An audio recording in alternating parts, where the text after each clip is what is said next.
पीले दांत वाली बहू। रंजना कभी ब्रश नहीं करती थी।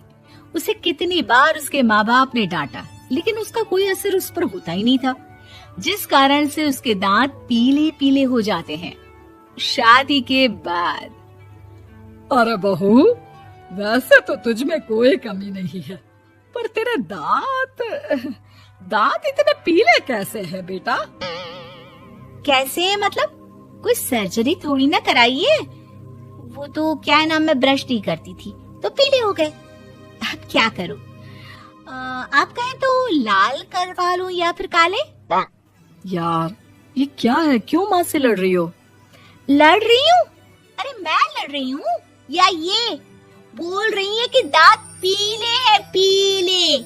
अरे तपस्या थोड़ी ना की है इन्हें पीले करने के लिए। बकायदा ब्रश नहीं किया है 20 साल तक, तब जाकर। छी, कैसी बात कर रही हो? ये उस वक्त तो पीले नहीं थे जब हम लोग तुम्हें देखने आए थे। अरे तब साफ करवा लिया होगा डेंटिस्ट के पास जाकर। अब देखो कैसे पीले पीले लग रहे हैं। रंजना सास की तरफ गुस्से से देखती है। फिर शुरू हो गई पीले पीले पीले। अरे पीले तो तब भी थे जब मेरे हाथ का रसगुल्ला उड़ा उड़ा कर खा रही थी और बोल रही थी, लड़की नहीं गुणों का खजाना दे रहे भाई साहब आप। खैर, अब वो लोग करते भी तो क्या करते, पीले दांत वाली बहू पल्ले पड़ी थी तो झेलना तो था ही। एक दिन कीर्तन में रंजना गाना गा रही थी।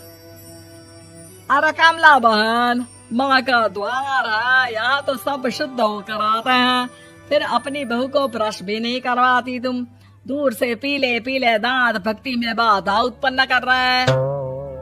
अरे कोई 2 साल के बच्ची थोड़ी ना लेकर आई हूँ मैं बहू बनाकर। अच्छी खासी लड़की है, अरे कैसे करवाऊं ब्रश? ये तो उसे खुद करना चाहिए ना। अब माँ बाप तो इसके जैसे तैसे निपटा दिए, ये नहीं सोचा कि सास कैसे संभालेगी। सास बहू को लेकर घर आ जाती है, लेकिन सोच लेती है कि अब इसे लेकर कहीं नहीं जाएगी।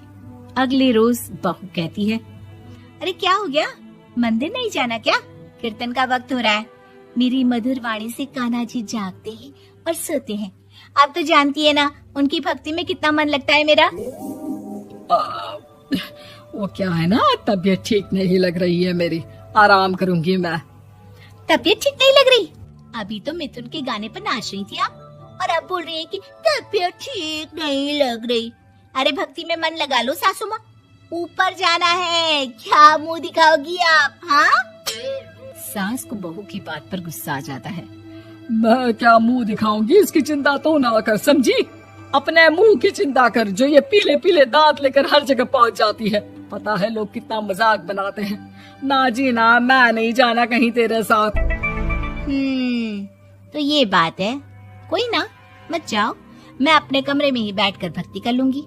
ऊपर वाला दांत थोड़ी ना देखता है, मन देखता है, भावना देखता है। और अरे बस बस, तू सब कुछ दिखा, बस ये सफेद चमकदार दांत ना दिखाना किसी को, है? जा यहाँ से। बहू को सास की बात का कोई फर्क नहीं पड़ता, वो तो जैसी थी वैसी ही रह जाती है। सुबह नहाकर किचन में खाना बनाना, फिर खाना खाना, कीर्तन भजन करना और सो जाना। एक दिन, माँ जी मैं सहेली के घर जा रही हूँ, शाम को लेट आऊंगी। हाँ हाँ तो जाना, मैंने कौन सा तेरी आरती करनी है घर पर बैठकर। रंजना सहेली के घर जाती है, जहाँ वो पार्टी में जाने की तैयारी कर रही होती है।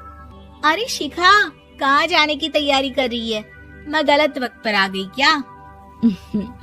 अरे नहीं यार, उल्टा सही वक्त पर आई है। मैंने ये साड़ी और ज्वेलरी निकाली है यार, शाम को इनके ऑफिस की एक पार्टी में जाना है।